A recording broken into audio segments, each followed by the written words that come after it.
Tena Koto Katoa, and wishing everyone a happy Gandhi Jayanti from my living room here in Tamaki Makaurau, Auckland, Aotearoa, New Zealand, and from CARE at Massey University. So I want to warmly welcome everyone who's here. We're going to be doing a reading on democracy and secularism to mark 152 years since Mohandas Karamchand Gandhi was born in a small town in India's state of Gujarat. Now, before we begin, I want to start with a karakia, with actually a devotional song that was Gandhiji's favorite, Vaishnava Janako. It was written in the 15th century by the poet Narasimha Mehta in the Gujarati language, and it speaks to the ideals of compassion and respect, and to encourages us to practice forbearance and to forsake greed, anger, and delusion.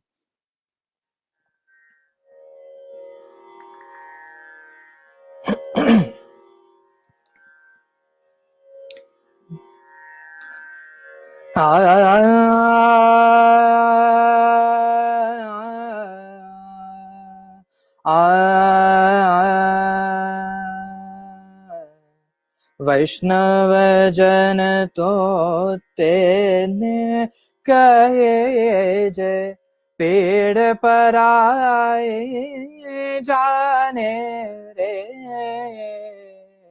वैष्णव जन तो तेने कहे जय पेड़ पर आए जाने रे पर दुखे उपकार करे तोए मन अभिमान नाने रे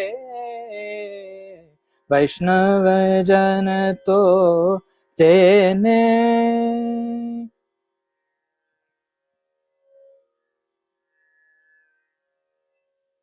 This evening, some of us will be reading Gandhiji's texts, and some of us will be reading commentaries. But I want to encourage everyone to practice the ideals of nonviolence in thought, speech, and actions during this session. Allow me to say a few words on Gandhi to set the context and to kick us off. So as I've said, today marks 152 years since Mohandas Karamchand Gandhi's birth in the small town in India's state of Gujarat. Raised in a conservative, middle-class, upper-caste milieu, Gandhi would develop his political consciousness in England, where he studied law, and in South Africa, where he started his legal practice, by working against racist colonial policies. As Gandhi matured, he would return to India and become a leader of the burgeoning nationalist movement, eventually theorizing and implementing satyagraha, or truth force, a mode of non-violent direct action that politically and economically crippled the British Raj. Due in large part to Gandhi's leadership and ideology, India was able to peacefully overthrow British colonialism and declare independence as a secular, democratic governed republic in 1947. In the years since India's founding and Gandhi's assassination, shortly thereafter by Hindutva forces, India has veered considerably away from the vision Gandhi has advanced. Caste-based oppression is still a reality. Forms of socialism advocated by Gandhi and India's first Prime Minister Nehru have largely been overtaken by drastic economic inequality and the long-standing tradition of secularism, which is now giving way to a resurgent Hindutva movement that seeks to define India as an explicit Hindu nation. Now, it's important to note that Hindutva is not Hinduism. Hindutva names how this extremist nationalist political ideology has come about over the past century, which is distinctly different from and indeed detrimental to the diverse range of religious and spiritual practices of Hinduism. As a matter of fact, it was an RSS cadre of the Hindutva movement who was responsible for the assassination of Gandhi. The project of Hindutva is organized around the idea of promoting India as a Hindu Rashtra, nationalism, which is entirely opposed to indeed aims to undo Gandhi's India, the secular foundations, as per its constitution of 1949, as a sovereign, socialist, secular, democratic republic. Now, this is the reason one of the reasons for Hindutva smear campaigns against Gandhi led by Hindutva, and therefore it becomes urgent, more than ever, to recall his teachings and uphold his work to strengthen secularism and democracy, which, after all, Aotearoa New Zealand and India have in common. There is another reason Gandhi is taking quite a bit of beating of late, on account of his views on race and caste, but that doesn't make him less of an important figure. I want to borrow the words of Vijay Prashad, who writes this, quote, "For Indians, Gandhi's limitations on the issue of caste have been apparent for a long time and well documented. Apart from the writings of Ambedkar and Periyar, and a host of others who are less well known, no major bourgeois Indian nationalist wrote a text that eviscerated caste hierarchies. Nehru's Discovery of India of 1946 is mute on caste, although it was Nehru who invited the author of Annihilation of Caste, Dr. B.R. Ambedkar, to draft the Indian Constitution. That was a sign that he grasped the problem, something utterly alien to the Hindutva tradition of today that valorized the caste system even more than Gandhi ever did.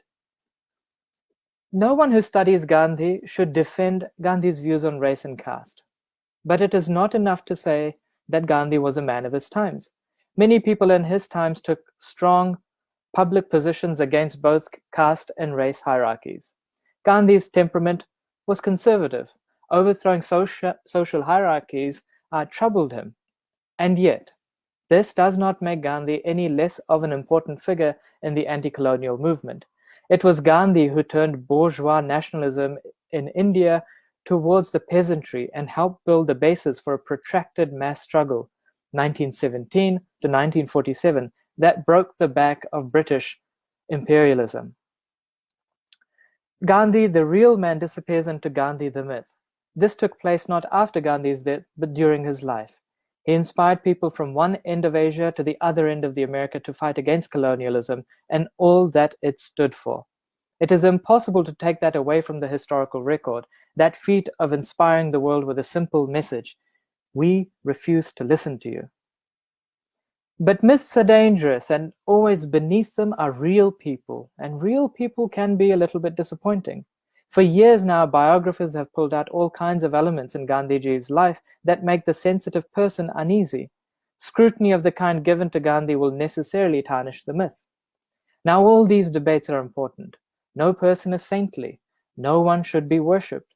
More important than Gandhi were the freedom movement in India, and the freedom movement in South Africa, and the freedom movement in the United States and elsewhere. Leaders such as Gandhi play a key role in these movements, but they do not define them. It would be a pity, though, and in fact, no, it would be an injustice if we were to give in to the Hindutva smear campaign. Against the backdrop of this attempted takeover, it becomes urgent, more than ever, to revisit and relearn Gandhi. So with this, I want to invite our first speaker, Dr. Sapna Samant. Now, please, if you'll introduce yourself and share with us your text. Kia koutou, ko Sapna tōku ingoa. I live in Tamaki Makaurau, Auckland. Thank you, Balamohan. So I'm going to read from one of Gandhiji's books called Pathway to God. And this is chapter 4 on truth. So there's 3 bits of reading that I'm going to do, and I'll just introduce them. Tiny readings, not too long.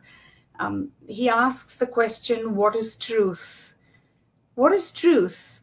A difficult question, but I have solved it for myself by saying that it is what the voice within tells you. How then, you ask? Different people think of different and contrary truths. It is because we have, at the present moment, everybody claiming the right of conscience without going through any discipline whatsoever. There is so much untruth being delivered in a bewildered world. All that I can, in true humility, present to you is that truth is not to be found by anybody who has not got an abundant sense of humility. If you would swim on the bosom of the ocean of truth, you must reduce yourself to a zero. Truth is within ourselves. There is an inmost center in us all where truth abides in fullness. Every wrongdoer knows within himself that he is doing wrong, for untruth cannot be mistaken for truth. Truth and righteousness must forever remain the law in God's world. The law of truth is merely understood to mean that we must speak the truth. But we understand the word in a much wider sense. There should be truth in thought, truth in speech, and truth in action. And then he talks about, there's a whole lot of other things, but then there's something he says about silence. Silence is a great help to a seeker after truth, like myself. In the attitude of silence, the soul finds the path in clearer light, and what is elusive and deceptive resolves itself into crystal clearness. Now, I'm a student of Vipassana, and this really resonated with me of, being silent and listening to yourself. Then chapter 5 on love, or what he titles ahimsa. In this, he talks about truth and love. And remember, truth is ahimsa, not the love that you see in the movies. Love and truth are the faces of the same coin, and both very difficult to practice, and the only things worth living for. A person cannot be true if he does not love all God's creatures. Truth and love are therefore the complete sacrifice. Without truth, there is no love. Without truth, it may be affection, as for one country's, to the injury of others, or infatuation as of a young man for a girl. Love transcends all animality and is never partial. True love is boundless like the ocean and swelling within one, spreads itself out and crossing all boundaries and frontiers, envelopes the whole world. Thank you. Beautiful. I think the notion and appeal to truth is so powerful, and especially because the idea of being on the right side or holding true satyagraha is quite a powerful idea in Gandhiji's work. So thank you for sharing that reading. What I'd like to do is invite the people all together at once. And you'll see everybody on the screen, and I'll call out the names of people who'd like to go next. So I invite Vivek Asri, Deepak Joshi, Samir Deshpande Joshi, and Samir Deshpande and Mahbub online. If there's possibility of muting your sound, if you're not the one speaking, that would be really helpful. Wonderful. Great. Now, could I invite Vivek yourself to introduce yourself and also the text that you'd like to read?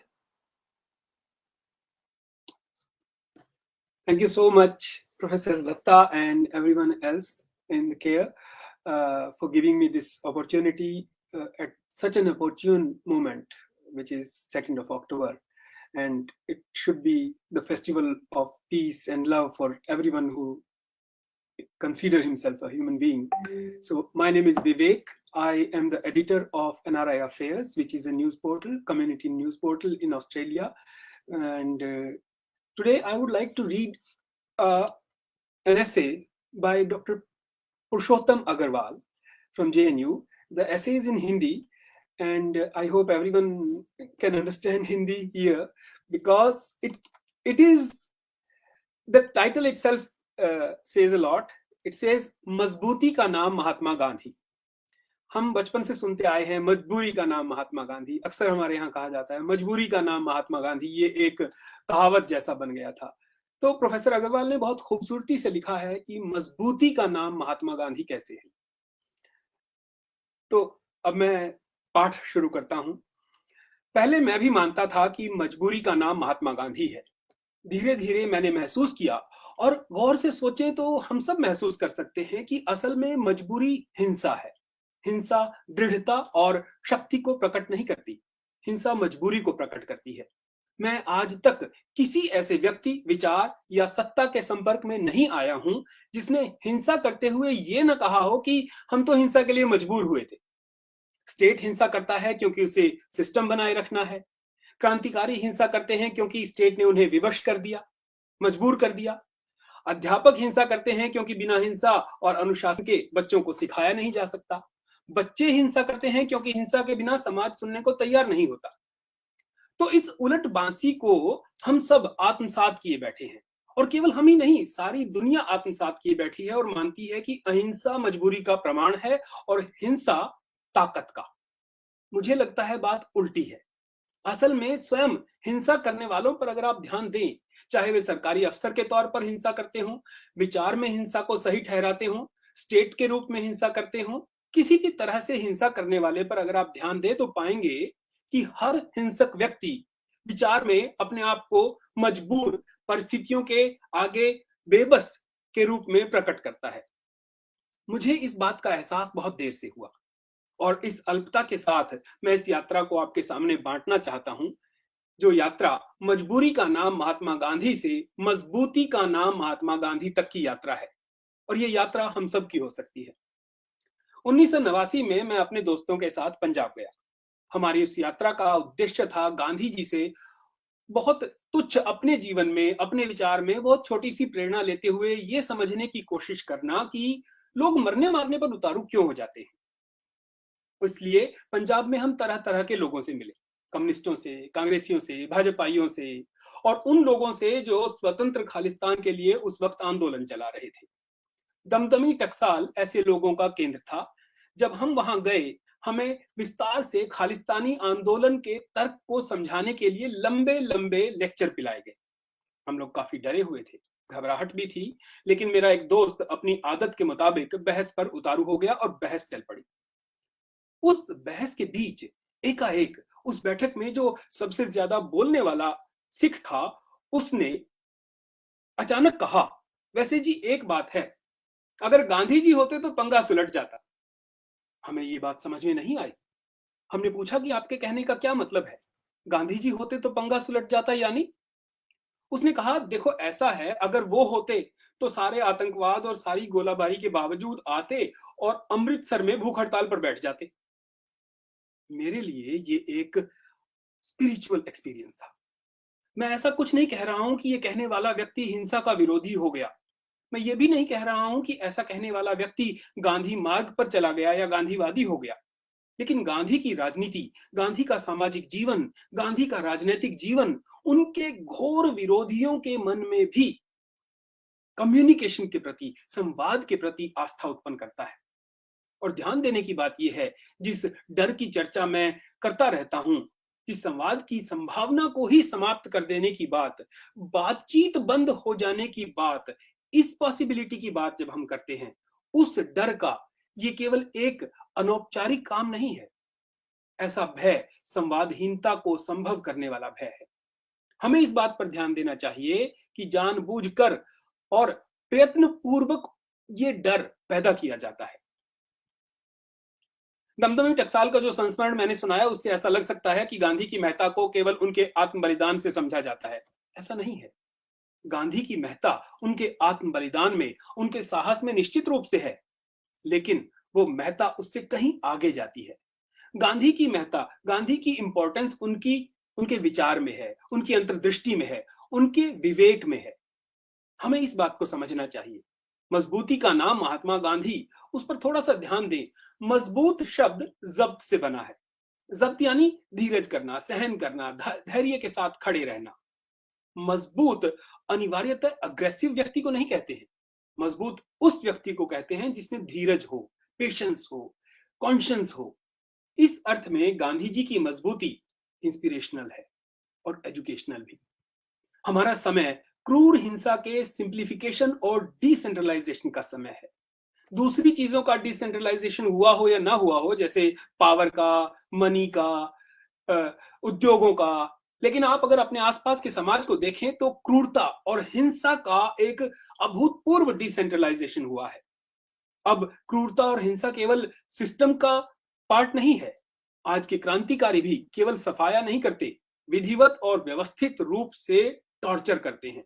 वे केवल class के आधार पर अपने enemies का सफाया नहीं करते, वे school के बच्चों से भरी हुई बसों को भी बमों से उड़ा सकते हैं। वो मुखबिरों के, जासूसों के हाथ पांव काट कर उन्हें जीवन भर तड़पने के लिए छोड़ सकते हैं। हिंसा और क्रूरता का ऐसा डिसेंट्रलाइजेशन, ऐसा अभूतपूर्व सिंप्लीफिकेशन मार्टिन लूथर किंग की उस प्रसिद्ध वार्निंग की याद दिलाता है। ये एक करुण विडंबना है कि मार्टिन ने जिस भाषण में ये बात कही थी, दरअसल ये उनका लास्ट भाषण था। मार्टिन लूथर किंग ने कहा था, जिस मोड़ पर हम पहुंच चुके हैं, उस मोड़ पर दुनिया के लिए चुनाव अब नॉन वायलेंस और वायलेंस के बीच में नहीं है। अब चुनाव नॉन वायलेंस और नॉन एग्जिस्टेंस में है। आप हिंसा और अहिंसा में से किसी एक को नहीं चुन सकते। आपको अहिंसा और सर्वनाश के बीच में से किसी एक को चुनना है। गांधी जी ये बात बार बार कहा करते थे कि सत्य और अहिंसा, मैं कोई नई बात नहीं कह रहा हूं, सत्य और अहिंसा तो शाश्वत है। Truth and non violence are as old as hills, Martin Luther King ने कहा था। और उनका कहना कि अहिंसा का विचार शाश्वत है और कुछ नया नहीं है, दरअसल सच नहीं है। ये गांधी जी की विनम्रता है और इसे शब्दशः नहीं लिया जाना चाहिए, लेकिन गांधी जी ने जिस सेंस में, जिस अर्थ में अहिंसा का प्रयोग किया है, नॉन वायलेंस का इस्तेमाल किया है, वो एकदम ओरिजिनल है, मौलिक है। हमें इस बात को समझना चाहिए कि संसार के सभी धर्मों में अहिंसा अंततः एक आइडियल है, जिसे पाने का आपको लगातार प्रयास करना चाहिए, और जिसको न पाने की स्थिति को जस्टिफिकेशन मिल जाएगा, आपके पास हमेशा रहेगा। गांधी जी के लिए लेकिन अहिंसा, नॉन वायलेंस केवल आइडियल नहीं है। उनके लिए और उनकी अहिंसा पारंपरिक, जो ट्रेडिशनल नॉन वायलेंस है, जो धर्म के जरिए प्रसारित की जाती है, उससे आगे की चीज है।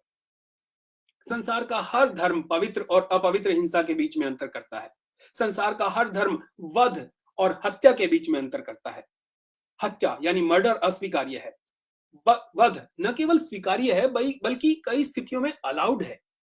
आप गोडसे के बयान का अर्थ समझिए। गोडसे जब भी हिंदी या मराठी में बोलता था, कभी वो हत्या शब्द का प्रयोग नहीं करता था। गोपाल गोडसे की पुस्तक का शीर्षक ही है गांधी वध अणि मैं, यानी गांधी का वध क्यों किया। वध नैतिक रूप से स्वीकृत, नैतिक रूप से मान्य एक इच्छा है, जो यह कहा जा सकता है कि कई बार ये जरूरी हो जाता है। इसलिए अहिंसा वहां तक ठीक है जहां तक कि हमारे विचारों, हमारी अवधारणाओं, हमारी आस्थाओं के अनुकूल है।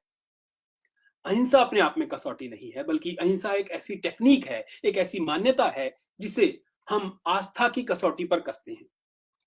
लेकिन गांधी के साथ ऐसा नहीं है। एक चुटकुला मेरे दोस्त सुनाया करते थे। वो एक थानेदार साहब एक कोर्ट में पहुंचे एक चोर को लेकर, और उन्होंने मैजिस्ट्रेट को कहा कि साहब मैंने इस चोर को पकड़ा है। अब उस चोर को देखकर जज को हंसी आ गई। वो चोर जो था एकदम छरहरा फुर्तीला, और थानेदार साहब यानी पुलिस इंस्पेक्टर साहब वो मोटे थुलथुल, जिनसे चला ना जाए। मैजिस्ट्रेट ने कहा, आपने पकड़ा है, अगर ये भागने भी लगे तो आप छू नहीं पाएंगे, आपने कैसे पकड़ लिया। थानेदार ने कहा, साहब हुकूमत दौड़ कर नहीं चलती है, इकबाल से चलती है। मैंने एक बार कह दिया, खबरदार खड़े रहना, हिलना नहीं, इसकी मजाल थी कि हिल जाता। ये हिंसा का एक रूप है। संगठित हिंसा असल में इकबाल का मामला है। हिंसा की सजेस्टिव पावर इंपॉर्टेंट होती है। और गांधी जी की मजबूती की बात जब हम करते हैं तो बहुत सीधी सी बात हमारे सामने है। गांधी जी की लाखों विफलताओं की चर्चा की जा सकती है। गांधी जी के बहुत सारे काम विवादास्पद रहे होंगे। इतने लंबे सार्वजनिक जीवन में विवाद होना स्वाभाविक है। लेकिन इस बात से तो कोई गांधी जी का घोर विरोधी, घोर आलोचक भी इनकार नहीं करेगा कि गांधी ने इंपीरियल पावर की, हिंसा की सजेस्टिव ताकत को, उसके इकबाल को तोड़ दिया था। उन्होंने बारंबार दो बातों को साफ किया है। एक ये कि अहिंसा और कायरता, कावर्डिस, पर्यायवाची नहीं है। कायरता की मूल प्रेरणा वस्तुतः वही है जो हिंसा की मूल प्रेरणा है। आक्रामकता किसी भी कीमत पर अपने आप को बचाए रखने की प्रेरणा से पैदा होती है, और इसी प्रेरणा से कावर्डिस पैदा होती है। जब आप दूसरे को ध्वस्त करके, दूसरे को तोड़ के, दूसरे को मार कर अपने आप को बचा नहीं सकते, तो भाग कर अपने आप को बचा ले। हिंसा इस अर्थ में कायरता है। हिंसा और कायरता परस्पर विरोधी नहीं, बल्कि परस्पर पूरक हैं, कंपेटिबल हैं एक दूसरे के। और गांधी जी इस बात को बहुत गहरे से समझते थे। गांधी की इंपॉर्टेंस ही इस बात में है, गांधी की रेलेवेंस ही इस बात में है कि सारी चीजें जो अधिक से अधिक इंडिविजुअल आइडियल के रूप में सोसाइटी से दूर जो बड़े बड़े महात्मा हुए हैं उनके पास थी, गांधी जी ने उन सब चीजों को एक एक समाज के पास लाकर खड़ा कर दिया, एक इंडिविजुअल के पास लाकर खड़ा कर दिया। ये गांधी की ही ताकत थी कि करोड़ों लोगों को, दरअसल 30 करोड़ लोगों को ये कहना कि कोई हिंसा नहीं करेगा लेकिन बंदूक के सामने खड़ा रहेगा, करोड़ों लोगों को उन्होंने इस तरह तैयार किया। और ये उनकी अहिंसा की मौलिकता है, उसकी ओरिजिनलिटी है। इसीलिए गांधी जी की अहिंसा जो ट्रेडिशनल अहिंसा है, जो रिलीजियस अहिंसा है, जो रिलीजियस नॉन वायलेंस है, वो नहीं है, उससे आगे की बात है। वो बुनियादी तौर पर टिकी हुई है करुणा और संयम पर। गांधी जी के सारे जीवन को किताब की तरह पढ़ें। आजकल प्रचलित फैशनेबल शब्दावली के मुहावरे में कहें तो एक टेक्स्ट की तरह पढ़ें, तो उसका जो सब टेक्स्ट है वो यही है, करुणा और संयम। गांधी जी का जीवन सफल हो या असफल, उस पर फैसला देने का अधिकार कम से कम हम जैसे लोगों को नहीं है, बड़े बड़े इतिहासकारों को है, विचारकों को है। लेकिन गांधी जी के जीवन का एक बहुत ही सार्थक अर्थ है, एक तरह की मोरल डाइकोटमी है कि उसके पार जाने का। और इस अर्थ में वो हम सब के लिए एक इंस्पिरेशन भी हैं और एक चैलेंज भी। मैं उन लोगों में से नहीं हूं जो ये माने कि गांधी नहीं हो सकता। मैं कम से कम इतना तो मान सकता हूं कि किसी भी दूसरे मनुष्य की तरह मेरे भीतर, मेरे अंदर एक गांधी है और एक गॉडसे। और मेरा कॉन्टिन्यूअस चैलेंज ये है कि मुझे सही सिलेक्शन करना है, सही जगह खड़े होना है। गांधी जी के शब्दों में सत्य का आग्रह मेरा चैलेंज है। गांधी जी ने सत्याग्रह को परिभाषित किया था। सत्याग्रह का मतलब ही है अपने घोर विपक्षी के सत्य में भी, उसकी संभावना में भी आस्था रखना। इस बात में आस्था रखना कि किन्हीं कारणों से कोई मनुष्य कितना भी पतित क्यों ना हो गया हो, अंततः घोर पतित, घोर पापी, घोर हिंसक मनुष्य भी, और जब तक उसकी मनुष्यता है तब तक उसके अच्छा होने की संभावना है। उस निपट मानव को, जैनेन्द्र के शब्दों में, उस निपट मानव को अपने भीतर खोजना, उस मजबूती को अपने भीतर खोजना गांधी है। वो मजबूती जो हमें इस बात की लगातार याद दिलाए, और यदि हम उसको सुन ना पाए तो गांधीवादी मुहावरे में कहें तो परमात्मा की आवाज जो मेरे, आपके, सबके मन में कहीं ना कहीं है, बिना संयम और करुणा के नहीं हो सकती। यानी बिना संयम और करुणा के मैं मनुष्य नहीं हो सकता। वो आवाज हम सबके भीतर है, हम सबको प्रेरित करती है, मजबूर करती है, विवश करती है कि हम सही वक्त पर सही फैसला करें। हम कर नहीं पाते हैं, वो अलग बात है, लेकिन उसकी पॉसिबिलिटी हमेशा बनी रहती है। और उस पॉसिबिलिटी का नाम ही मजबूती है। वो मजबूती जो गांधी है, उस पॉसिबिलिटी का नाम ही गांधी है। इसलिए मजबूरी का नाम गांधी नहीं है, मजबूती का नाम गांधी है। Thank you very much.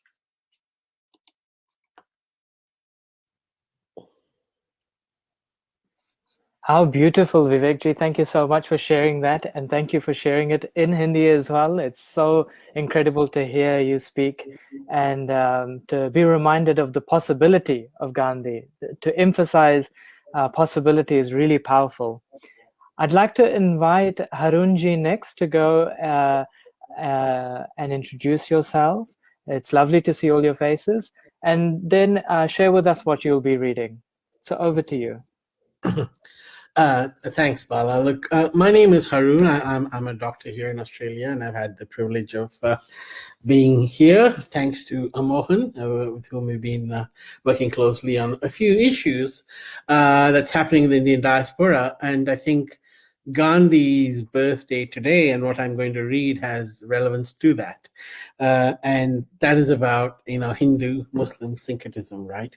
So I'm going to read from a few pages from Hind Swaraj, which was a book authored by Mohandas Gandhi, and in the book, Gandhiji plays the role of the editor, and he responds to questions by the reader, who was one Dr. Prani Jeevan Mehta.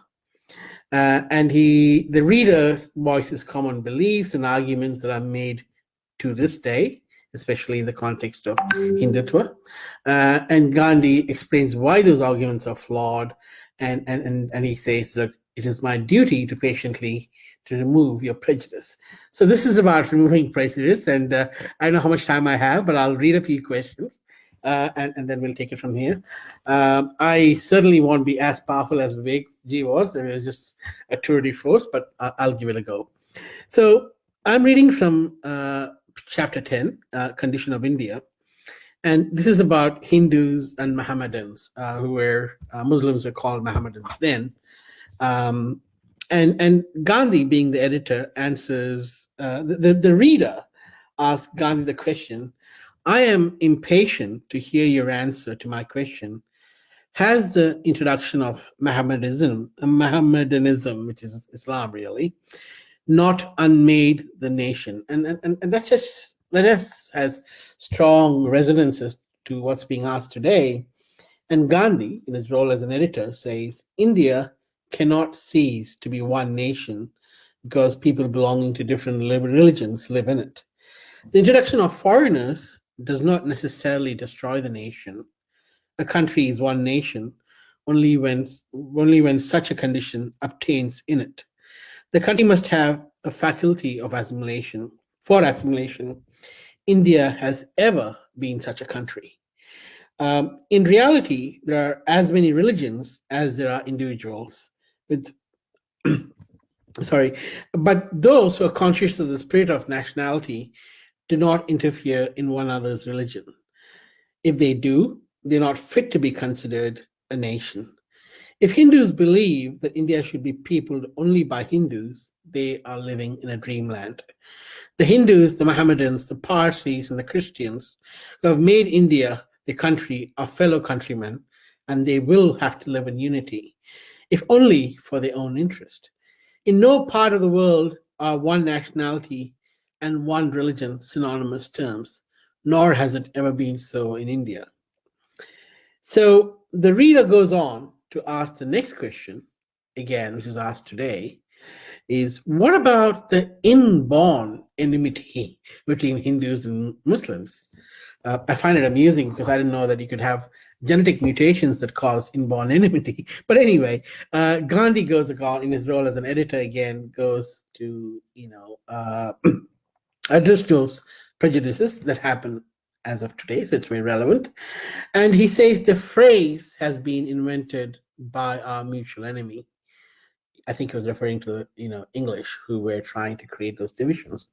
When the Hindus and Mohammedans fought against one another, they spoke in that strain. They have long since ceased to fight.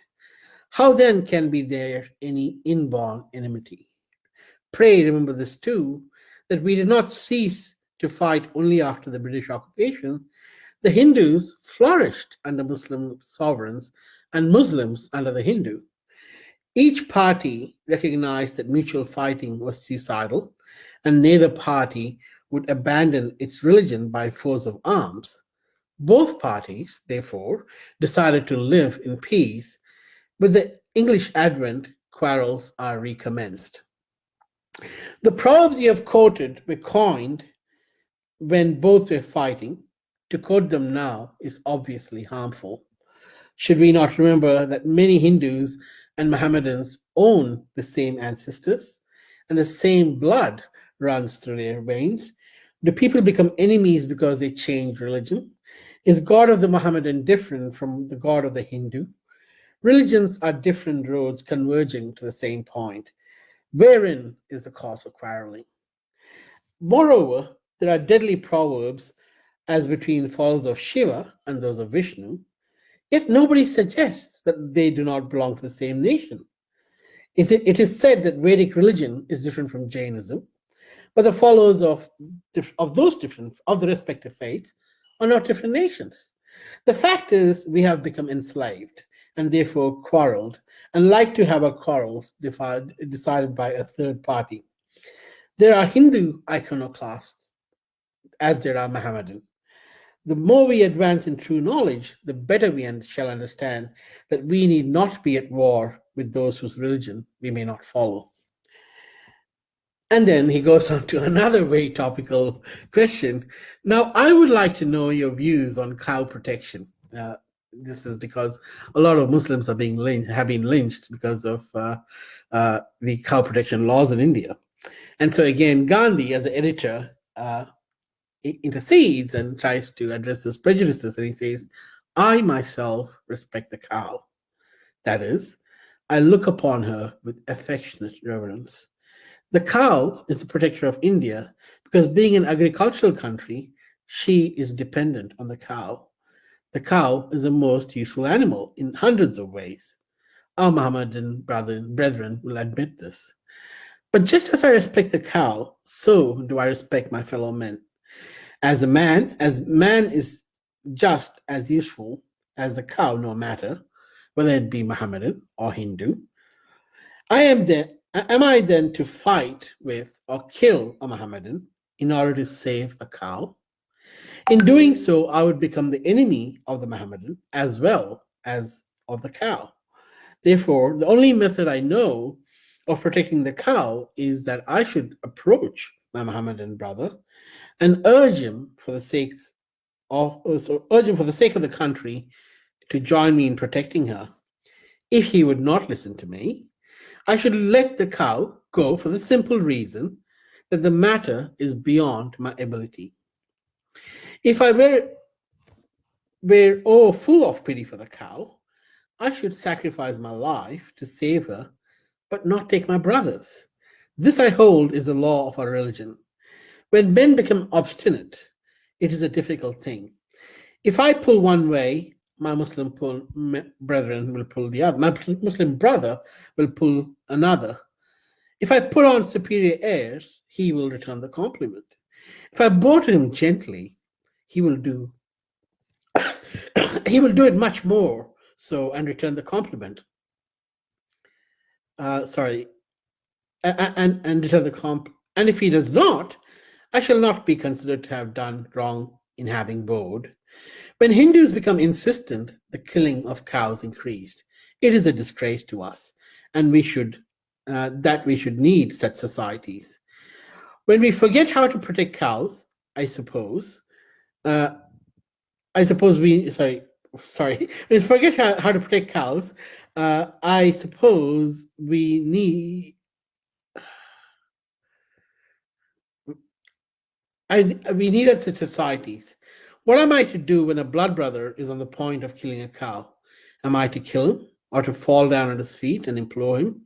If you admit that I should adopt the later course, I must do the same to my Muslim brother. Who protects the cow from destruction by Hindus when they cruelly ill-treat her? Whoever reasons with Hindus when they mercilessly belabor the progeny of the cow with their sticks? But this has not prevented us from being one nation. Lastly, if it be true that Hindus believe in the doctrine of non-killing and Mohammedans do not, what, pray, is the duty of the former? It is not written that a follower of religion of ahimsa may kill a fellow man. For him, the way is straight. In order to save one being, he may not kill another. He can only plead, therein lies his sole duty.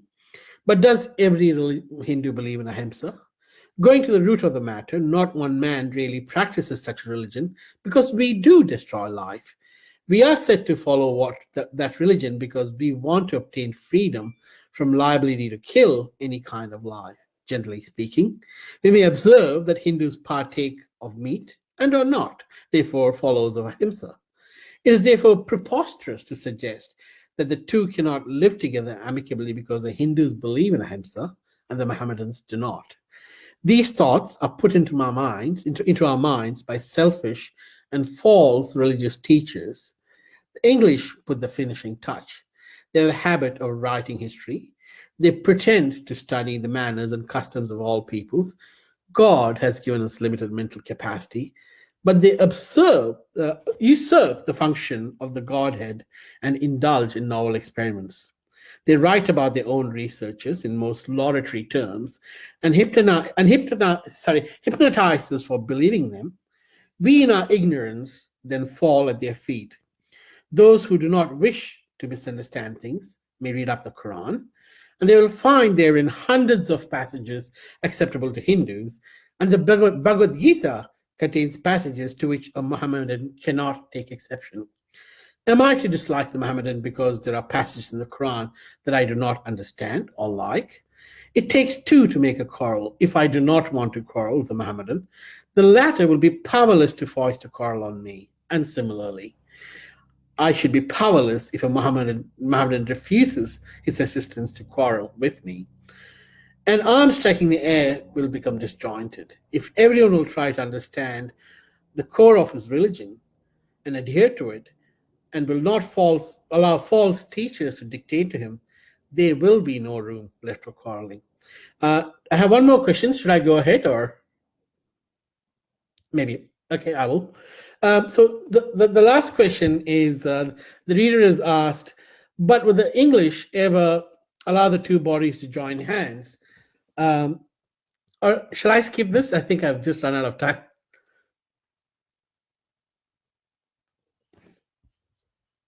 Thank you. Do I just leave? Yeah. No, you can go ahead if you'd like to read that last passage, but otherwise... Yeah. I just had to jump onto another small Okay, comment. sure. Hey, thank you so much, Harunji. What was really wonderful about the passages you shared, that it actually speaks to the reality of syncretism in India, and also as it is shown in the diaspora here in Aotearoa, where we have such a diversity of South Asian representation in our community. So speaking to that was really wonderful. Thank you for sharing those passages. Thank you. Thank you. I'd like to invite Deepak Ji to go next. If you'd like to introduce yourself and perhaps a little bit about what you'd like to read. Over to you. Yeah. Thank you, Bal Mohan, and thank you, Professor Mohan Datta, for this opportunity. I am from Melbourne, and I am a businessman by profession, but also the co-founder of the Humanism Project, which is a social justice advocacy group of the Indian diaspora in Australia. I'm also the co-founder of NRI Affairs, like Vivek, which is a digital media channel for the Indian diaspora. So do check it out on Facebook, Twitter, YouTube, NRI Affairs, nriaffairs.com. That is our website. So thank you for the opportunity. I will be reading a passage, a post by my friend and social activist Himanshu Kumar, who has written something in very simple words. He has explained what Mahatma Gandhi's contribution to India was, or India's freedom struggle was, because many, according to him, still question his contribution, especially those who have made little or no effort to understand Gandhi, and perhaps not made any contribution to India's freedom struggle either. This is in Hindi, so my apologies to those who do not understand Hindi. So here it goes. क्या आजादी गांधी ने दिलवाई? अक्सर ये सवाल पूछा जाता है. सवाल पूछने वाला ज्यादातर मामलों में जवाब अपनी जेब में लिए घूमता है. वो कहता है आजादी तो फला की वजह से मिली. तो आइए बिना किसी भक्ति भाव के गांधी की स्टाइल, चालाकी और स्वैग की बात करते हैं. अंग्रेज खुद को बहुत होशियार समझते थे. वे समझते थे कि वो हर चाल को गांधी के समझ जाएंगे, लेकिन गांधी की हर चाल अंग्रेजों की बुद्धि को चकरा देती थी.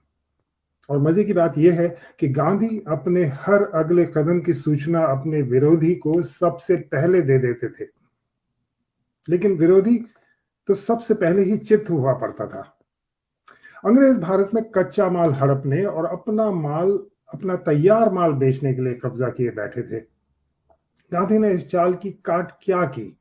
गांधी ने कहा, हम अंग्रेजों का कपड़ा नहीं पहनेंगे, हम इसे जलाएंगे। लोगों ने कहा, जलाते नहीं, किसी को दे देते हैं। लेकिन गांधी को पता था कि अंग्रेज कपड़ा रहा तो खादी के कपड़े की मांग नहीं पैदा होगी। गांधी स्वदेशी माल बेचना चाहते थे और अंग्रेजों के मंसूबों पर मिट्टी मिलाना चाहते थे। गांधी को कौन सा माल बिकवाना था? गांधी ने अंग्रेजों के भारत आने की वजह समझ ली थी और उनकी काट यह थी कि भारत अंग्रेजी औद्योगिकरण या इंडस्ट्रियलाइजेशन के खिलाफ खड़ा हो जाए। लेकिन औद्योगिकरण की काट तो अपने उद्योग ही कर सकते थे और भारत में उद्योग थे नहीं। उद्योग के लिए चाहिए थी पूंजी, मशीन, कच्चा माल, स्किल्ड लेबर और बाजार। गांधी ने कहा, अंग्रेजों की लंकाशायर की मिल के मुकाबले होगा हमारा 50 पैसे का चरखा। तो पूंजी का इंतजाम हो गया। फिर गांधी ने कहा, कपास उगाओ, यानी कि कॉटन। कच्चे माल का इंतजाम भी हो गया। उसके बाद गांधी ने कहा, भारत का जो भी नागरिक अंग्रेजों से छुटकारा चाहता है वो चरखा चलाए और खादी पहने। आसाम से लेकर उत्तर प्रदेश, केरल, उड़ीसा, राजस्थान, आंध्र प्रदेश, कश्मीर या भारत के कोई भी राज्य में चले जाइए, लोग बताएंगे कि गांधी जी के कहने पर हमारी दादी ने चरखा चलाया और शायद जेल भी गई। गांधी ने चरखे जैसी 8 आने की चीज को अंग्रेजों के विरोध का प्रतीक बना दिया और जेल जाने को शान की चीज बना दिया और गोली खाने को वीरता बना दिया। करोड़ों लोगों के सीने अंग्रेजों की बंदूकों के सामने खुलवा दिए गांधी ने। करोड़ों बुजुर्ग, स्त्री, पुरुष, युवक, युवतियां और बच्चे तक बंदूकों और जेल के सामने निडरता से खड़े होकर कर दिए उस बूढ़े ने। लेकिन वो खाली उपदेश देने वाला धर्मगुरु नहीं था, उसने खुद लाठियां खाई, जेल गया और बंदूकों के सामने सीना तान कर खड़ा हो गया। दलितों के समान अधिकारों के लिए अहमदाबाद के महंत से मार भी खाई। गांधी ने दुनिया को ऐसी चीजें दी जो दुनिया पहले नहीं जानती थी, और वो है राजनैतिक सत्याग्रह और जन आंदोलन। जब क्यूबा से चे गुवेरा भारत आए तो उन्होंने कहा, हमें तो पता ही नहीं था कि आजादी की लड़ाई ऐसे लड़ी जा सकती है। अगर हमें पता होता तो हम बंदूक क्यों उठाते। Thank you.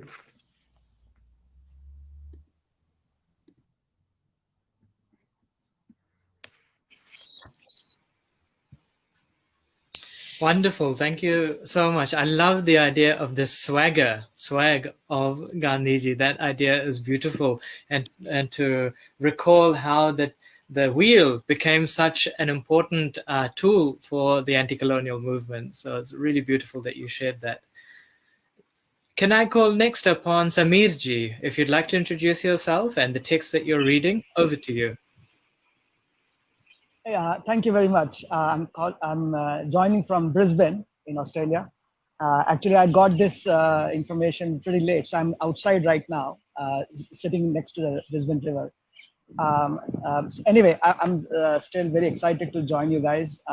The text I wanted to read, and I'm not going to read the whole poem, but it is a 13th century Santa Jnaneshwar's poem called Pasaidan. I'm a Maharashtrian from Mumbai. So in Maharashtra, this poem and the influence of Sant Jnaneshwar is immense, considered to be one of the earliest reformers of various social issues in the state. So what he did was during his lifetime, he was a devotee of Lord Krishna, and he was a big believer in Bhagavad Gita. So what he did was he translated Gita for the common man. He translated from Sanskrit to Marathi.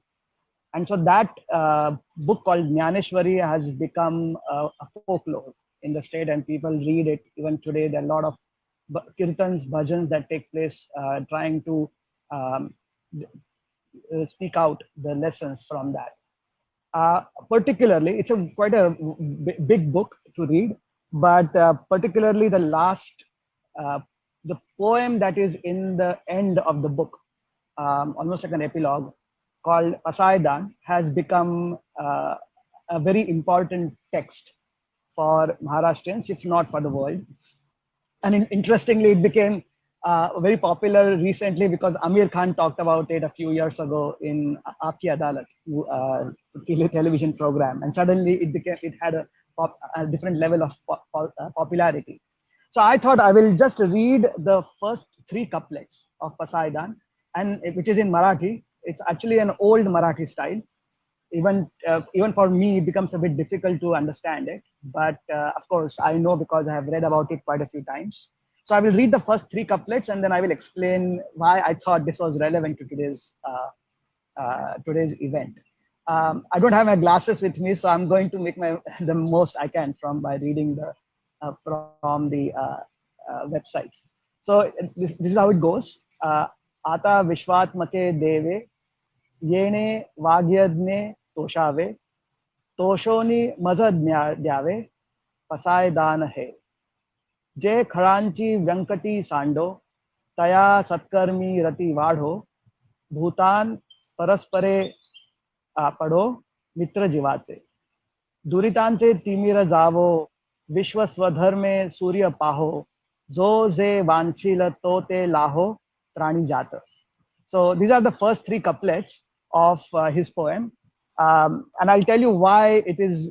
So first of all, it is, according to him, this is a summary of Bhagavad Gita in 1 poem. And also a summary of Jnaneshwari in just 9 couplets. So he has 9,000 verses in that book where he summarizes in 9 couplets. This is a poem where he is asking the God, universal God, for universal peace. Yeah. And so he's not talking about benefit for himself. He's not asking for benefit for any community. He's saying everyone, humans, animals, everyone should be given the blessing of the universal energy. But the couplet number 2 and 3 are particularly important and are spoken about the most in that poem because, and Mohan will find it very relevant because the couplet actually says that my first blessing is for those who hate me. My first blessing is for those who have evil thoughts in them and have evil karma in their life. I don't want them to die. I don't want anything wrong to go with them. I ask you, God, the universal God, to actually just take away the evilness from them and just take away the darkness from them. So he's not asking for, even Krishna actually in Gita talks about killing the evil people. Jnaneshwar, his disciple, is not asking for removing killing the evil people. He's asking for removal of the evilness from the people, which was considered to be quite revolutionary at that time, and I think it still is. And then in the 3rd couplet, he talks about how do you do that? And of course, it's all open to interpretation, and people have interpreted in many, many ways, as you can imagine. The way I interpret, of course, biased by my own understanding of spirituality, I think he's talking, literally speaking, he's talking about sun rays. He's saying, as soon as there are sun rays, the morning comes, the darkness will go away, and that's how the evil people will stop being evil and contribute to the welfare of the society. So what is morning? What are sun rays? I guess it is, as Advait philosophy talks about, awareness. Understand who you are, understand your dharma, understand your karma, and eventually realize that your actions are causing grief to others. I think it's time that I acknowledge that, stop denying it, and actually be part of what is important and useful for the society, which of course I interpret as being at peace, accepting the otherness as my own, and be a part of contributing to the welfare. So that's all I wanted to say, and yeah, I can stop here.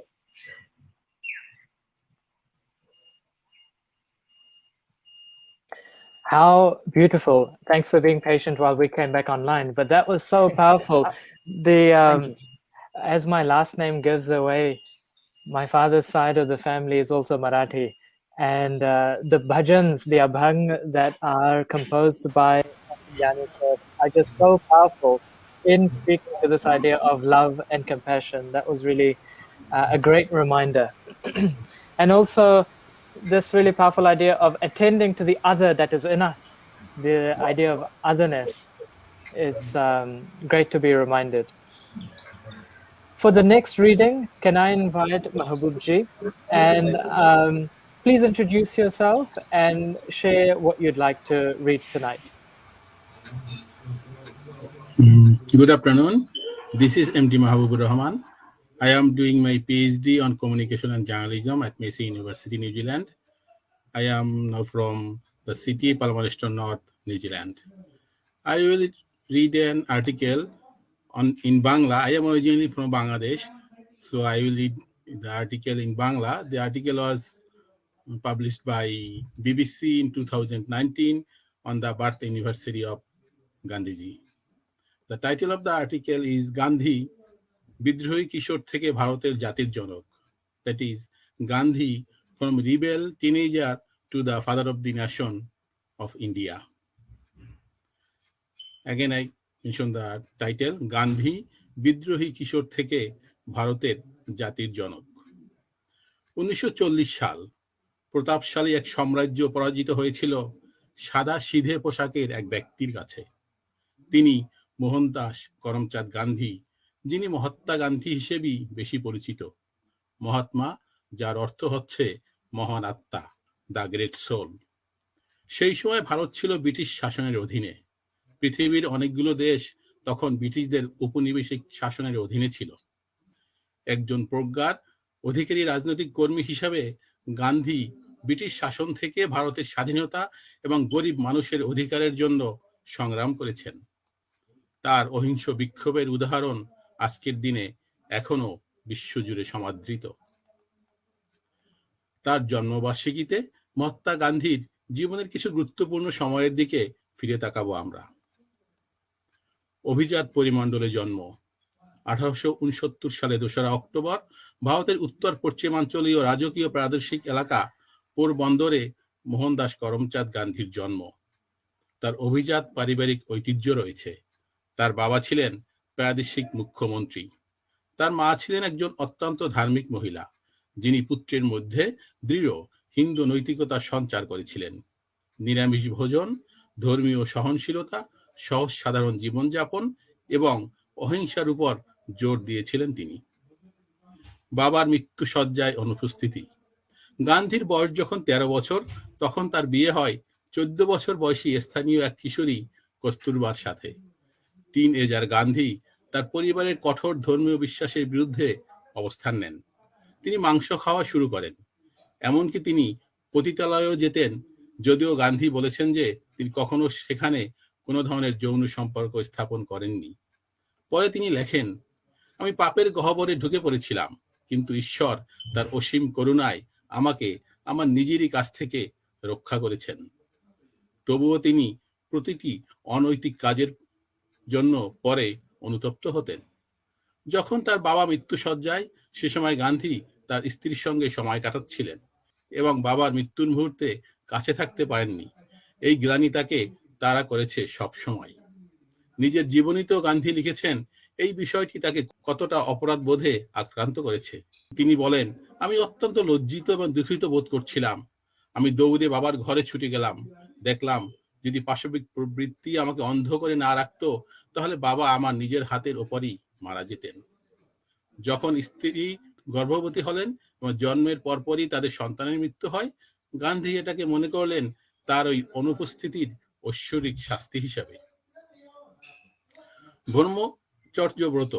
লন্ডনে আইনের ছাত্র হিসেবে অবস্থানকালে Gandhi theosophical সোসাইটির সদস্যদের সাথে মেলামেশার সুযোগ পান।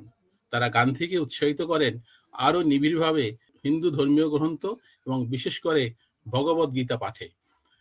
ভারতীয় প্রাচীন গ্রন্থসমূহ তার জন্য স্বাচ্ছন্দ্যপূর্ণ বলে পরবর্তীতে তিনি বর্ণনা করেছিলেন। হিন্দু ধর্মের প্রতি তার ভক্তি বেড়ে যায় এবং তিনি আরো গভীরভাবে অন্যান্য ধর্ম পাঠ করতে মনোযোগ দিলেন। বিশেষত জেসাস সারমন অন দ্য মাউন্ট দ্বারা প্রভাবিত হয়েছিলেন তিনি। তিনি লিউ টলস্টয়ের দ্বারাও দারুণভাবে প্রভাবিত হয়েছিলেন। এইসব অভিজ্ঞতা তাকে শৈশবের প্রথাগত হিন্দু রীতিনীতিতে ফিরে যেতে সহায়তা করেছিল, যার মধ্যে ছিল নিরামিষ ভোজন, মদ্যপানে অনাসক্তি এবং যৌন সংসর্গ ত্যাগ। 4 সন্তানের পিতা গান্ধী পরে ব্রহ্মচর্য ব্রত গ্রহণ করেন এবং পরিধান করতে শুরু করেন ঐতিহ্যবাহী ধুতি, যাকে তিনি বলতেন তার শোকের পোশাক। দক্ষিণ আফ্রিকায় নিপীড়নের বিরুদ্ধে লড়াই। লন্ডন থেকে গ্রাজুয়েশন সম্পন্ন করার পরে গান্ধী ভারতে ফিরে আসেন একজন আইনজীবী হিসাবে কাজ করার জন্য। প্রথম মামলাটি তিনি হেরে যান। ব্রিটিশ একজন কর্মকর্তার কার্যালয় থেকে তাকে বের করে দেয়া হয়। অপমানিত গান্ধী এ সময় দক্ষিণ আফ্রিকায় একটি কাজের প্রস্তাব গ্রহণ করেন এবং 1893 সালের এপ্রিল মাসে দক্ষিণ আফ্রিকার উদ্দেশ্যে ভারত ছাড়েন। পরবর্তী 21 বছর তিনি দক্ষিণ আফ্রিকাতেই কাটান। দক্ষিণ আফ্রিকাতে অবস্থানের সময় ট্রেনের প্রথম শ্রেণীর কামরা থেকে তাকে বের করে দেয়া হয়, যার একমাত্র কারণ ছিল তার গায়ের রং। ভারতীয় অভিবাসীদের প্রতি এই ধরনের আচরণ তাকে হতবাক ও ক্ষুব্ধ করে। তিনি সেখানে নিপীড়ন বন্ধের লড়াই ও আত্মশুদ্ধির ধারণা এবং অহিংস আন্দোলন সত্যাগ্রহের বিকাশের জন্য ইন্ডিয়ান কংগ্রেস অফ নাটাল প্রতিষ্ঠা করেন। ভারতীয় লোকজনের ওপর কর আরোপের প্রতিবাদে ধর্মঘট এবং মিছিল করার কারণে তাকে গ্রেপ্তার করা হয়, কিন্তু ব্রিটিশরা ওই ট্যাক্স প্রত্যাহার করতে বাধ্য হয়েছিল এবং গান্ধীকে মুক্তি দিয়েছিল। তার এই বিজয় অর্জনের খবর লন্ডনে ছড়িয়ে পড়ে এবং গান্ধী একজন আন্তর্জাতিক ব্যক্তিত্ব হিসেবে পরিচিত হতে শুরু করেন। রাষ্ট্রদ্রোহের অভিযোগে অভিযুক্ত গান্ধী ভারতে ফিরে এলেন এবং শিখদের তীর্থস্থান অমৃতসরে এক গণহত্যার ঘটনাকে কেন্দ্র করে ভারতের স্বাধীনতার আন্দোলন শুরু করলেন। অমৃতসরে বিক্ষোভে ব্রিটিশদের গুলিতে প্রায় 400 মানুষ প্রাণ হারায় আর আহত হয় প্রায় 1300। তার অহিংস আন্দোলন বিক্ষোভের ডাক সব শ্রেণী এবং ধর্মের মানুষের দ্বারা সাদরে সমাদৃত হয়েছিল। তিনি ব্রিটিশ শাসকদের সাথে অসহযোগিতার ডাক দেন, যার সাথে সাথে ব্রিটিশ পণ্য বর্জনেরও কর্মসূচি ছিল। এর জবাবে ব্রিটিশ কর্তৃপক্ষ গান্ধীকে রাষ্ট্রদ্রোহের অভিযোগে গ্রেপ্তার করে এবং 2 বছরের জন্য তাকে কারান্তরীণ করা হয়। বিতর্কিত রাষ্ট্রদ্রোহ আইনটি এর আগে 1870 সালে ব্রিটিশ সরকার কর্তৃক প্রবর্তন করা হয় ঔপনিবেশিক বিরোধী আন্দোলন দমনের লক্ষ্যে। গান্ধী বলেছিলেন, ওই আইনটির প্রণয়ন করা হয়েছে নাগরিকদের মুক্তি হরণের জন্য। আইনটি এখনো ভারতের পেনাল কোডের অন্তর্ভুক্ত আছে এবং বিভিন্ন সরকারের দ্বারা শিক্ষার্থী, সাংবাদিক, বুদ্ধিজীবী, সামাজিক মানবাধিকার কর্মী এবং সরকারের সমালোচকদের বিরুদ্ধে আইনটি ব্যবহৃত হয়ে আসছে। ব্যর্থ আলোচনা। 1931 সালে কংগ্রেসের প্রতিনিধি হিসেবে গোলটেবিল আলোচনায় অংশ নিতে লন্ডন সফরে যান মহাত্মা গান্ধী। তিনি ঐতিহ্যবাহী ভারতের পোশাক ধুতি পরে সে বৈঠকে যোগ দেন এবং তার দৃঢ় ব্যক্তিত্ব তুলে ধরেন, কিন্তু আলোচনাটি 62 বছর বয়সী গান্ধীর জন্য ব্যর্থ হয়েছিল। ব্রিটিশ শাসকরা তখনও ভারতের স্বাধীনতার দাবি মেনে নিতে প্রস্তুত ছিল না। অনেক মুসলিম, শিখ এবং অন্যান্য প্রতিনিধিরা গান্ধীর ঐক্যবদ্ধ ভারতবর্ষের আদর্শের সমর্থন করতে পারছিলেন না এবং তারা বিশ্বাস করতেন না যে গান্ধী সমস্ত ভারতীয়র জন্য কথা বলছেন। এই ঘটনার পর গান্ধী কংগ্রেস পার্টি এবং রাজনীতি থেকে এক পা সরে গেলেন, কিন্তু তিনি দলিত সম্প্রদায়ের, যাদেরকে সমাজে মনে করা হতো অচ্ছুত শ্রেণীর, তাদের সামাজিক মর্যাদা প্রতিষ্ঠার জন্য আন্দোলন অব্যাহত রাখলেন। এরপরও সাধারণ মানুষকে তার একত্রিত করার ক্ষমতা এবং অবিচল ও শান্তিপূর্ণ দৃষ্টিভঙ্গিতে তার ছোট ছোট বিরোধিতা ধীরে ধীরে ব্রিটিশ কর্তৃপক্ষকে আলোচনায় আসতে বাধ্য করেছিল। প্রতাপশালী এক সাম্রাজ্যের পতন। দ্বিতীয় বিশ্বযুদ্ধ ব্রিটিশ সাম্রাজ্যের নিয়ন্ত্রণকে দুর্বল করে দেওয়ার সাথে সাথে গান্ধীর আন্দোলনের লক্ষ্যগুলো বাস্তব হয়ে ওঠে। 1947 সালে তার প্রিয়তম দেশে স্বাধীনতা আসে, কিন্তু তার যে আশা ছিল, অর্থাৎ হিন্দু এবং মুসলিম সম্প্রদায় একটি রাষ্ট্রে একত্রে বাস করতে পারবে, সেই আশা সহসাই মিলিয়ে গেল যখন দেশটি 2 ভাগে বিভক্ত হয়ে গেল, অর্থাৎ ভারত আর পাকিস্তান। এই বিভাজন তৈরি করলো আরো বেশি সহিংসতা। যে সমস্ত মুসলমানরা ভারতে থাকতে আগ্রহী, তাদের নিরাপত্তার জন্য গান্ধী দিল্লি ফিরে গেলেন এবং মুসলমানদের অধিকারের জন্য অনশন শুরু করলেন। স্বাধীনতার 6 মাসেরও কম সময় পরে একটি প্রার্থনা সভায় যোগ দেওয়ার উদ্দেশ্যে রওনা হয়েছিলেন গান্ধী। এমন সময় নাথুরাম গডসে নামে এক কট্টর হিন্দু ধর্মানুসারীর ছোড়া গুলিতে তিনি বিদ্ধ হন। মুসলিম সম্প্রদায় এবং পাকিস্তানের প্রতি তার বন্ধুত্বপূর্ণ মনোভাবের কারণে ওই হামলাকারী ক্ষুব্ধ ছিল বলে জানা যায়। শান্তির জন্য বিশ্বজুড়ে সুবিদিত এক ব্যক্তিত্বের প্রয়াণে সারা বিশ্ব থেকে মানুষ তখন সমবেত হন শোক প্রকাশের জন্য। গান্ধী ধর্ম, বর্ণ এবং শ্রেণী বিভক্তিহীন এক ভারতের স্বপ্নই দেখেছিলেন, যা তিনি কখনো বাস্তবে দেখে যেতে পারেননি। This all about the article in Bangla. Then I like to say something more. In October 2nd is the 152nd birth anniversary of Karamchand Gandhi. Mahatma means great soul. It is commonly believed that the title Mahatma was bestowed upon Gandhi by India's first Nobel laureate, Gurudev Rabindranath Tagore, a Bengali poet. But the Gujarat government has disputed this, claiming instead that this title Mahatma was given by a local journalist from Saurashtra. However, the great leader is also commonly referred to as Bapu, means father. Mahatma Gandhi was a lawyer and a freedom fighter, but above all, he was one of the world's most peaceful men. He fought the entire fight for freedom without ever fighting, without any violence. His ideals of ahimsa, non-violence, and truth played a pivotal role in not just the Indian freedom struggle, but also inspired leaders across the world. On June 15, 2007, the United Nations General Assembly adopted a resolution that declared October 2nd the birthday of Mahatma as International Day of Non-Violence. So today is the International Day of Non-Violence. The resolution reaffirms the universal relevance of the principle of non-violence and the desire to secure a culture of peace, tolerance, understanding, and non-violence. Gandhiji taught us to be the change we used to see in the world. He taught us that where there is love, there is life. He followed the path of ahimsa or non-violence to make us unite. He mentioned the best way to find yourself is to lose yourself in the service of others. I should conclude mentioning some words of Mahatma. Gandhiji advises us to be watchful because our thoughts become our words. Our words become our actions. Our actions become our habits. Our habits become our values. And our values become our destiny. That's all. Thank you.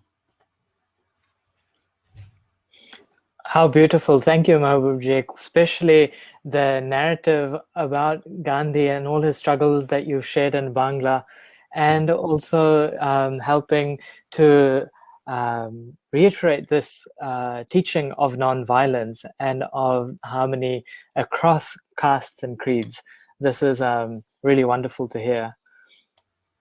Now, could I please request Mohanda to share a few words? If you could also introduce yourself and then share with us your reading. Kiara koto katoa. I just want to first take a minute to thank all of you for these beautiful readings and sharings. They are just so inspiring. I am Professor Mohan Dara, and I'm delighted to be here with you. I will read from Gandhi's experiments with truth, because as Balamohan highlighted in the beginning of our conversation, the process of truth making is experimentation. And what that actually reminds us is that truth is never settled, but rather it's an ongoing journey. And Gandhi reminds us of that. I want to read from a chapter titled Acquaintance with Religions. And I can really relate to this chapter because, as a 26-year-old, when I had first left India and moved to the United States as a graduate student, and I was, 26 years old, and sort of in a context where there were hardly any spiritual spaces that were Hindu spaces of worship. But what there were churches. So at moments of deep loneliness, I would walk into a neighborhood church and have long conversations with the priest. And those conversations I found were great entry points for me to really reflect upon the ways in which the many their religions and spiritual conversations perhaps point to the broader ideas of peace, love, nonviolence, and acceptance. So this is from Gandhi's own journey when he had traveled from Gujarat into the United Kingdom. And this is where he is searching and asking these questions. So here it goes. Towards the end of my second year in England, I came across two theosophists, brothers and both unmarried. They talked to me about the Gita. They were reading Sir Edwin Arnold's translation, The Song Celestial, and they invited me to read the original with them. I felt ashamed as I had read the divine poem neither in Sanskrit nor in Gujarati. I was constrained to tell them that I had not read the Gita, but that I would gladly read it with them, and that though my knowledge of Sanskrit was meager, still I hoped to be able to understand the original to the extent of telling where the translation failed to bring out the meaning.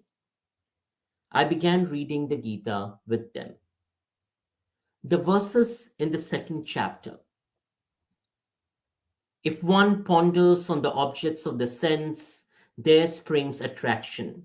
From attraction grows desire. Desire flames to fierce passion. Passion breeds recklessness. Then the memory, all betrayed, lets noble purpose go and saps the mind, till purpose, mind, and man are all undone. Made a deep impression on my mind, and they still ring in my ears.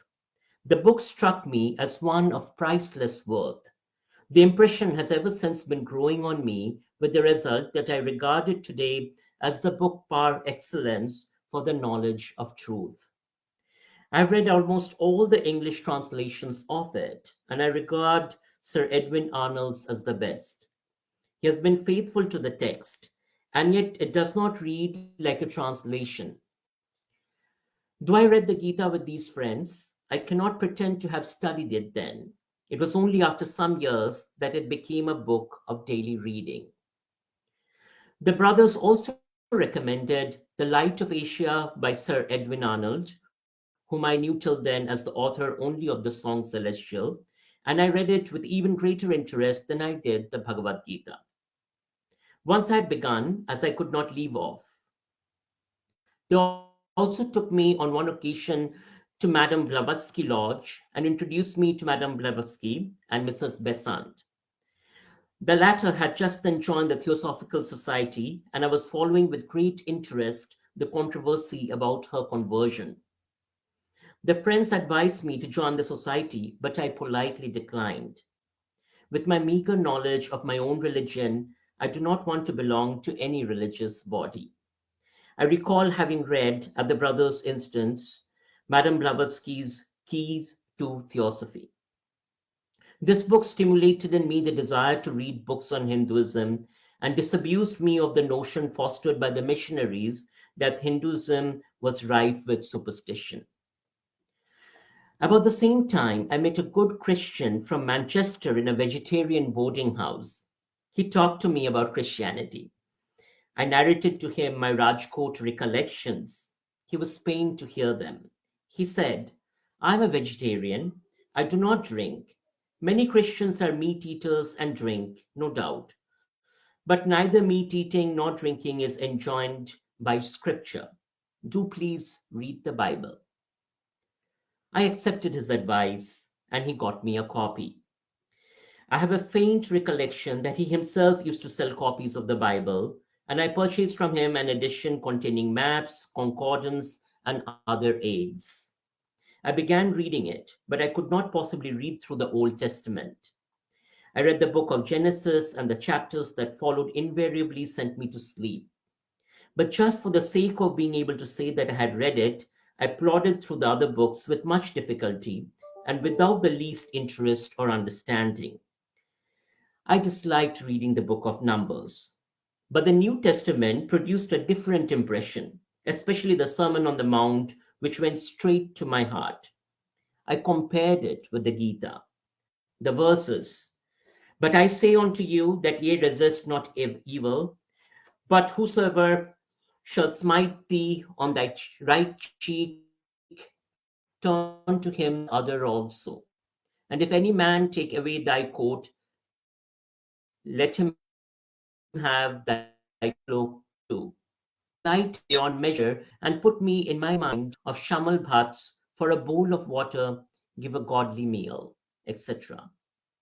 My young mind tried to unify the teachings of the Gita, the Light of Asia, and the Sermon on the Mount. That renunciation was the highest form of religion appealed to me greatly. This reading whetted my appetite for studying the lives of other religious teachers.